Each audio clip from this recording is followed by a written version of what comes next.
तेरे संग में।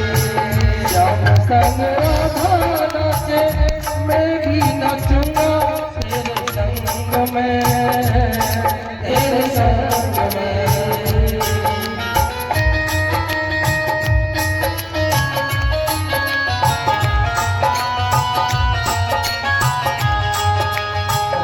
रचेगा मुझ में भारी, रास रचेगा मुझ में भारी, मैं बनाओ तारू बिना बोले भंडारी, भक्त की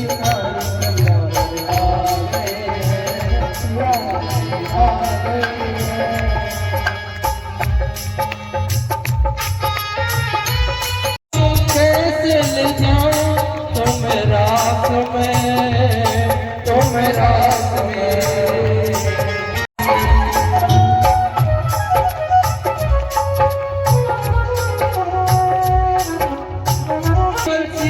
सुध बुध भूले भोलेनाथ जी, भोलेनाथ जी।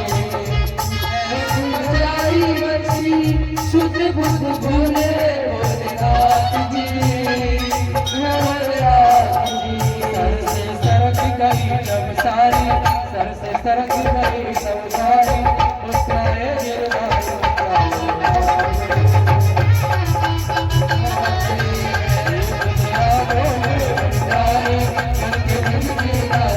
चले गए, गोपी अभी अपने घर को आ गई।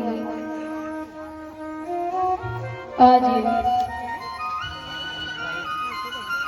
धीरे धीरे समय बीतता गया। इधर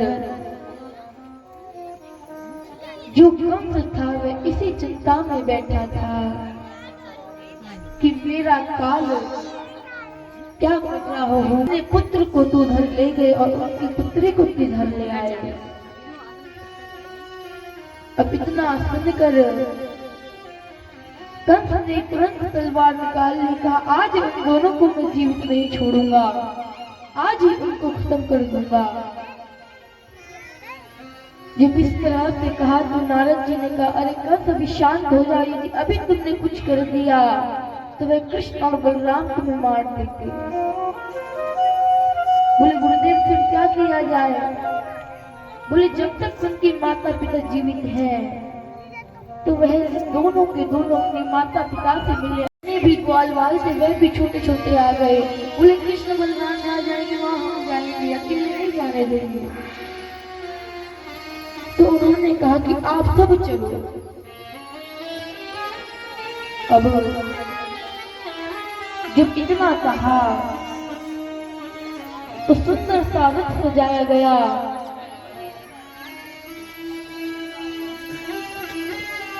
रथ सजाया गया बड़ा सुंदर।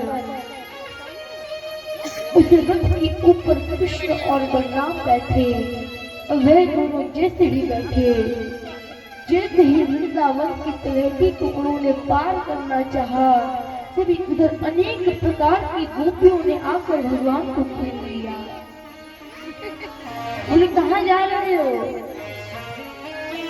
भगवान ने कहा मथुरा जा रहे हैं। बोले हम तुम्हें कहीं नहीं जाने देंगे। एक गोपी रथ के आगे लेट गई। बोली यदि तुम्हें जाना है तो मेरे ऊपर से रथ को निकालना पड़ेगा।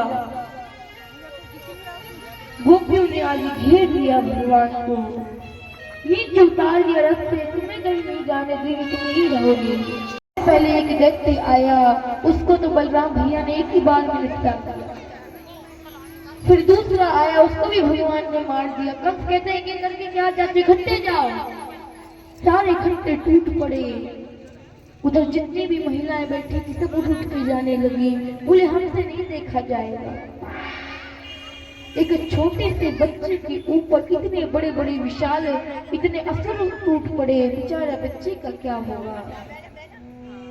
जैसे ही सब जाने लगे, भगवान ने उन सारे असुरों को मार डाला, सारे पहलवानों को मार डाला। सारे के सारे फिर बैठ गए। अब एक दैत्य उछल उछल के आया, बलराम भैया ने उसे पकड़ लिया। जब बलराम भैया ने उसे पकड़ा, बलराम भैया ने कहा कृष्ण तू कंस को संभाल, मैं इसे देखता हूँ। भगवान ने एक छलांग लगाई और उसके सीधा सिंहासन पे जाकर खड़े हुए और आज कंस के केशव को पकड़ के नीचे फेंक दिया।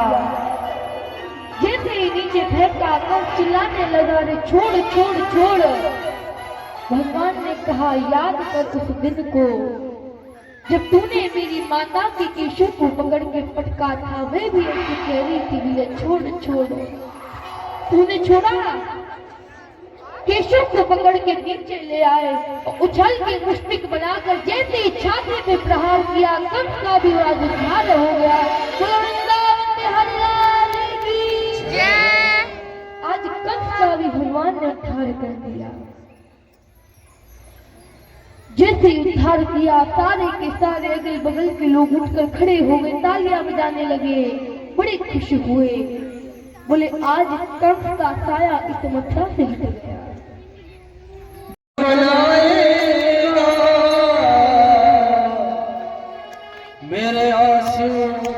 मेरे आंसू पहुँच कर मुझ गले लगाएगा।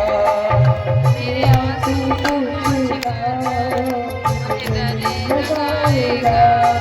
जाने कब आएगा मुझे अपना बनाएगा।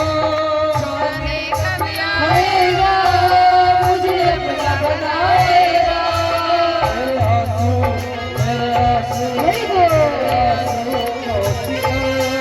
मुझे गले लगाएगा।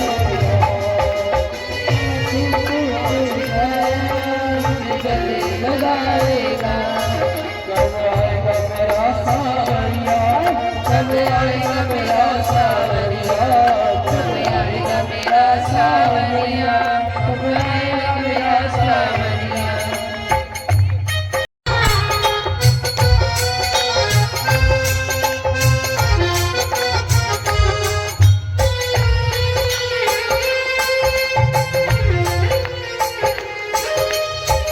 थक गए नैन मेरे रास्ता निहारते। थक गए नैन मेरे रास्ता निहारते। प्यारी प्यारी अखियों में सपने बहार के। प्यारी प्यारी अखियों में सपने बहार के। थक गए नैन मेरे रास्ता निहारते। थक गए नैन मेरे रास्ता निहारते। प्यारी प्यारी अखियों में सपने बहार के। प्यारी प्यारी अखियों में सपने बहार के। संभाल कर रखी है तस्वीरें तुम्हारी है। कुछ डर कहाँ होता है आपका। थक गए